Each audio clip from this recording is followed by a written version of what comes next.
begins with breaking news. Right off the top at 6, our first up-close live picture of a fire burning near Southwest Florida International in a rental car overflow lot, and those cars are on fire. Wink News reporter Danielle Garcia live not too far from the fire lines tonight with our top story. Danielle. Chris, we are a few miles away from that fire that you can see, and you can see that there's a lot of wind blowing, so it doesn't make it any better for all the smoke that they have to fight over there. Now, I don't know if we can zoom close enough, but I was able to see some of the water going out from the firefighters, but once again, it is a very thick smoke, so it's been very hard for them to get it under control. It's gotten only bigger since we've gotten here, and now I don't know if you guys can see, but there is the South Trail Fire, Fort Myers Fire, and quite a few other fire agencies, and now I want to go look over to the car lot where you can see several cars are on fire, and now the airport says this is a brush fire that started in the rental car overflow area, so those are the excess cars.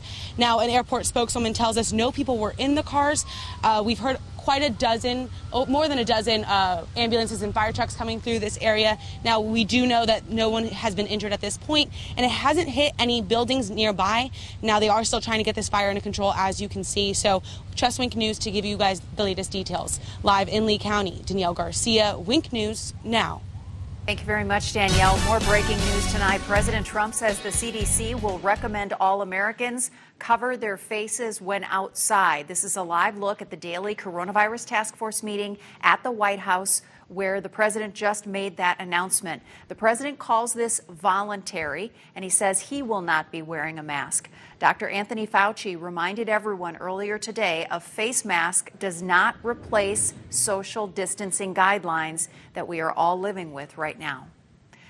Also breaking at 6, we've confirmed a senior living center resident has died in Lee County. This is at the Springwood Senior Living Center in South Fort Myers. Wink News anchor Justin Case is live there with the breaking details. The 85-year-old woman lived here at Springwood Court Assisted Living Community, and the Florida Department of Health says it's unknown if the case is travel-related or if she had contact with a confirmed case.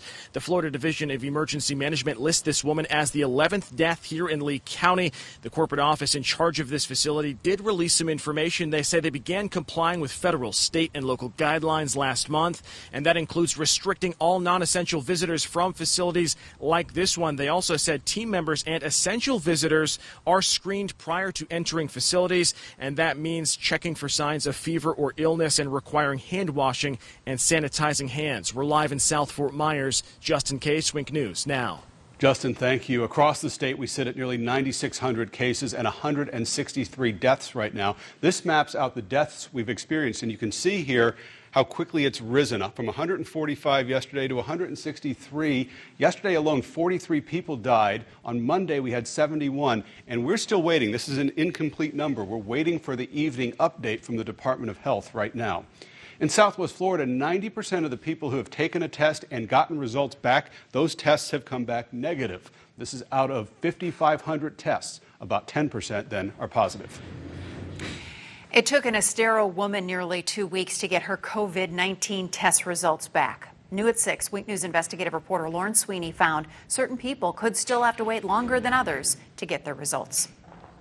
On March 22nd, Sherry Fisher's waiting began when she went to this Estero urgent care with upper respiratory symptoms. I sat in my car for 4 hours. And that was the short part of her wait. When I spoke to her Thursday morning, 12 days after getting her COVID-19 test, she still didn't know if she had the virus. You feel like you have a time bomb on your head. You think you're walking around possibly with this horrible virus. Finally, Friday, 13 days later, results came back negative. But her doctor couldn't prescribe her medicine for bronchitis until those results were back. The uncertainty is really worn me down emotionally. Labs are still receiving more samples than they can actually get done in a day. Every patient is important, but we have to use our resources wisely. Carmen Wiley is the president of a national industry group for laboratories. She says results can take between 1 and 14 days, and some patients, like healthcare workers and high-risk patients, will get priority over others. And those that have prioritization, they go in a different line than those that are more routine testing. So I guess to make an analogy, some samples get TSA pre-check and others don't. And it's up to providers to tell labs which samples get priority. always in healthcare, you have to carefully triage. Private commercial labs like Quest and LabCorp are processing the majority of tests in the United States right now. Both companies say patients should wait on average 4 to 5 days to get results. LabCorp wouldn't discuss Ms. Fisher's situation with me, and MedExpress didn't return my email. In Fort Myers, I'm investigative reporter Lauren Sweeney, Wink News Now. Lee Health says next week it will start doing its own testing. It will still have to send the test to one of its labs, but you should get the results much faster. You will not receive results at any collection site. On the supply front, the hospital group says it has received shipments of supplies from the National Strategic Stockpile, but they say it's still an issue and will continue to follow CDC guidelines on ways to conserve personal protective equipment. Nurses at Health Park Medical Center shared this message for you online. Stay home. It's spreading on social media tonight. Only Week News reporter Morgan Reiner talked with a nurse about this post and what it's like to be on the front lines fighting COVID-19. At the end of a long 12-hour shift, it's hard for Yanin Wheeler to wash the stress away, both physically. I get out of my car, I leave my shoes in the car because I will leave in there for the next time until I have to go in. And I come out here and I feel bad for my neighbors, but I strip right here. Wheeler's a nurse at Health Park Medical Center. She told me coping with coronavirus also takes an emotional toll. We had a patient that looking out through the window to look at family members. They were just waving down there. Although the family can't see them, but it was so nice for the patient. She believes Lee Health is doing their part to make her feel protected. They have been supporting us with the PPEs that we need. So if anybody out in the community have extra ones, I'm sure Lee Health have reached out, and we have received so many donations. But Wheeler fears the worst is still to come. Let's face it, reality is we have so many sick patients. If we get to that point like New York or New Jersey, I'm sure that's something out there. She said Governor Ron DeSantis did the right thing, issuing his safer at home order. That's one essential step that really get us to think about, do we really need to go out? But she knows in the end it's up to us to do the right thing. So Wheeler posted this picture on Facebook with a simple message: stay home to slow the spread of COVID-19. We can maybe prevent my loved ones or your loved ones from the hospital. And she wrapped up our conversation with a thank you. The community has been absolutely amazing. Morgan Reiner, Wink News Now. Well, we sent the Wink News drone across Southwest Florida to see how people are responding to that safer at home order. This is over Fort Myers Beach. Beach perfectly quiet. Just a few cars coming on over the Matanzas Pass Bridge. Not very many people. People are listening, but the parking lots and Times Square, you also find them very empty. So now let's move to Lakes Park in South Fort Myers. It is quiet with not a person or a car in sight. Lee County announced yesterday it closed off its parks until further notice to prevent the spread of the virus. You're still allowed to go outside, of course, and exercise, just not at a Lee County park. And with the Coconut Point Mall closed, the parking lot is bare. And as with the Wink News drone moves over a little bit, you can see a few cars still driving up and down US 41, but not nearly as many as usual. We also checked out Marco Island. It looks like a ghost town with hardly any cars on the road at all. Grocery stores and home improvement stores are still busy with shoppers, some with lines of people wearing masks and plastic gloves. We're less than a day into this safer at home order, and we know a lot of you still have questions. This is from the Collier County Sheriff's Office. It outlines things that it's okay to do on the left there, like the grocery store, the pharmacy, care for loved ones, care for pets. It also shows what you can't do. Go to work unless it's for an essential service, visit family or friends unless it's urgent, or be within 6 feet of other people. The Luminary Hotel construction is still on schedule. The builders say COVID-19 has not slowed their timeline on the new hotel in downtown Fort Myers. Construction is still considered an essential business. The hotel is scheduled to open in August. LCEC customers will get a boost making ends meet. The electric co-op will use an $11.9 million equity to give back money to its customers LCEC says customers will receive a credit on their account or a check if the amount is more than $250. How much you receive is based on how long you've been a customer and how much you've contributed to the co-op. Let's get live back to RSW right now, and that fire is causing more trouble. The terminal access road is closed right now. It's blocking access to the airport terminal. So I would not imagine a lot of people are using the airport terminal in the times that we're in, but if you're trying to get there, you cannot on the terminal access road. That fire is in a overflow rental lot, and it has cars on fire. Absolutely. And take a look at that plume of smoke on the right hand of your screen. That is from a couple miles away. So I imagine people can see this for quite a few miles, several miles from around the airport area. Forestry on the scene there because it started as a brush fire that then started some of these cars on fire. A lot of emergency crews on scene. We'll stay on top of it. Yeah, they're trying to get a helicopter in there right now, too, so we'll keep our eye on it. Wink News, the Weather Authority. Plenty of afternoon sunshine last few days. Next 2 days will feature a few more clouds. I've got your weekend forecast coming up. I couldn't be exposed because if I am, there's no chance that I would ever survive this virus. So her neighbors step up in a big way every day. New at 6, we take you to the Gulf Shore Strong community, working together to keep those at risk safe. Also knew how hotels could get called on to help those with no place to turn.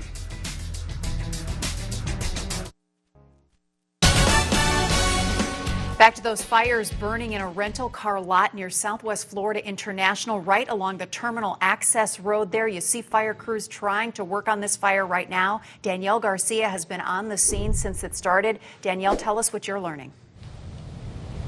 Lois, in the last 5 minutes, I just learned that police have blocked off Airport Pulling Road here, so they're asking that if you are coming to the airport and dropping off a passenger to go ahead to Terminal Access Road, to go ahead and park in the 7-Eleven parking lot, walk across, and they will have a shuttle taking you to the airport. Now, you can see over there, that is where the firefighters are. That is the airport, the rental car lot, where they are actually going to be having a helicopter coming in to help fight this from the air. You can see this smoke is really impressive. It's gotten worse since we've been out here. Now I want to go over to a live look of the rental car lot where you can see that there are several cars on fire. Now the airport says this is a brush fire in the rental car overflow area, so those excess cars from the airport. And now the spokeswoman for the airport tells us that no people were in the cars and they're not exactly sure what caused the fire, but these were all in the overflow lots and no buildings have been touched yet. So we will keep you updated as we learn more information. There are police on scene, multiple fire agencies, multiple crews.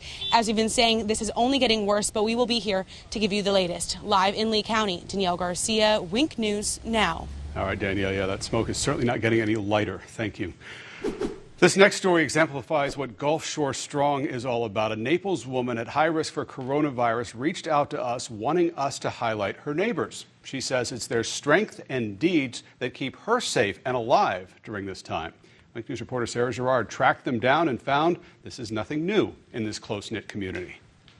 This is Geraldine Lazinski, but all her neighbors call her Jerry. She's a character. She's a lady that hails out of North Jersey, and her personality matches. She likes to be around people, which now she can't be around too many people. She's 73 years old with lots of health issues, which she'll tell you all about. Cancer, diabetes. And I have giant cell arteritis where not enough of oxygen is going to my eye. She couldn't talk to us by video chat, but her neighbor took these photos of her. To no one's surprise, it turned into sort of a photo shoot at a safe distance. When I went there, I had to wear a mask and keep social distancing so that I was far from her. Terry Reese is one of at least 5 different neighbors who help Jerry, and in her words, keep her alive. Neighbor Jeff Cates says a few times a week they deliver her groceries, prescriptions, anything she needs. I went to Publix, got her a couple dozen eggs, because Publix didn't have them yesterday, so I ran over there to get her eggs. I put a chair out there, and when they deliver it, they just ring the bell, and I come and I retrieve it. Because as coronavirus spreads, Jerry doesn't feel safe going outside very much, only to walk her dog, Donnie. My favorite thing about Jerry is how she walks her dog. She drives him around.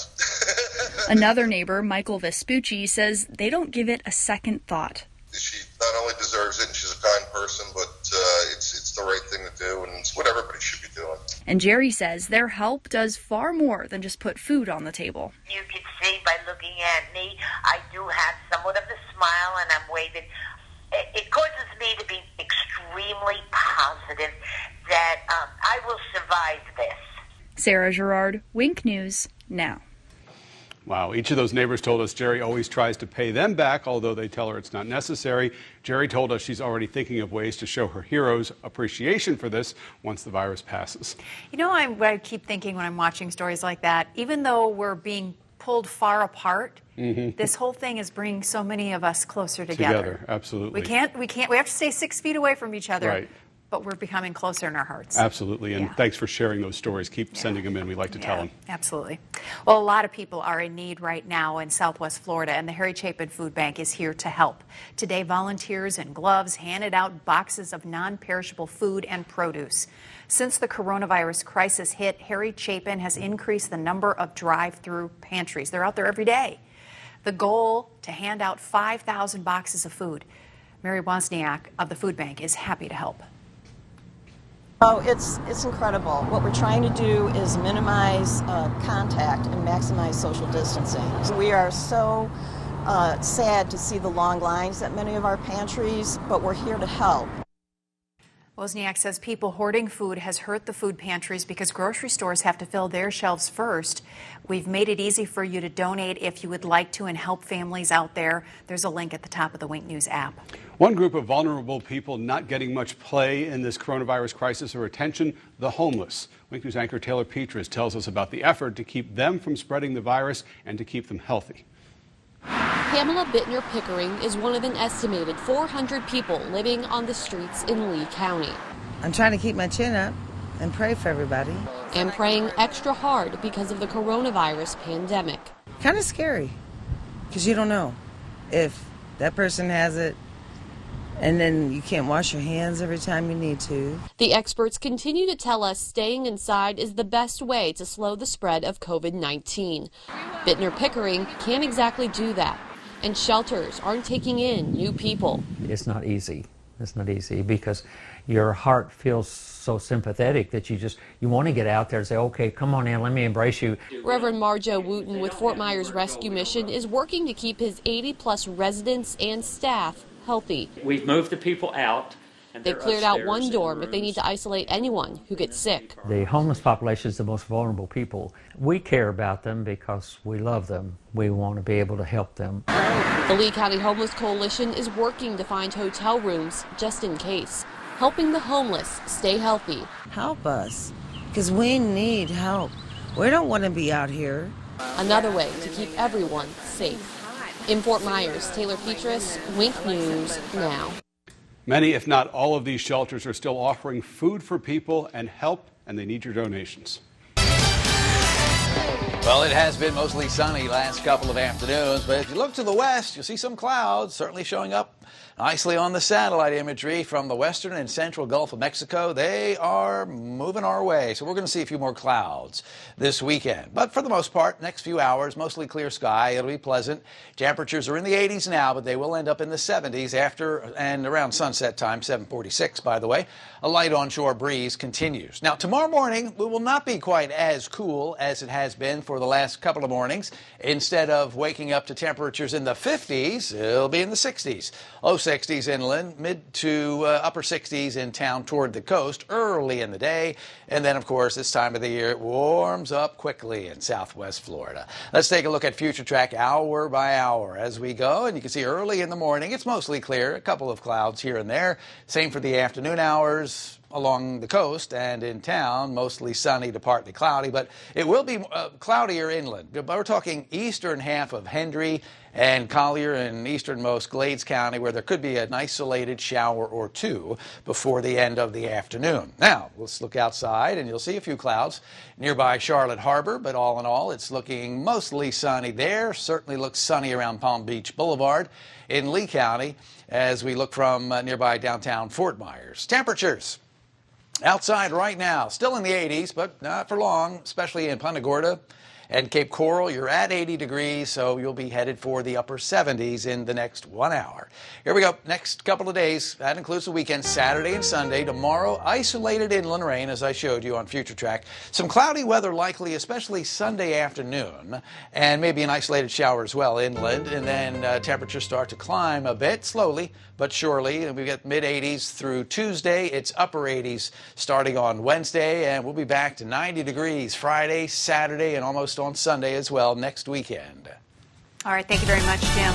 You can't get to the airport on Terminal Access Road right now because of this huge fire. On the left, you see some emergency vehicles and the look at that fire from a little bit further away. And then on the right, you see the Terminal Access Road signs there trying to get to the airport, and the fire caused by a brush fire that now has spread into a rental car parking lot holding area where several cars are on fire, creating that huge black plume of smoke. You can even see the flames burning. So crews do not have a handle on this one yet, but you can see the fire truck with the big ladder there spraying water on that fire, trying to get this thing under control. We're on the scene. We'll stay on top of it for you, bring you updates.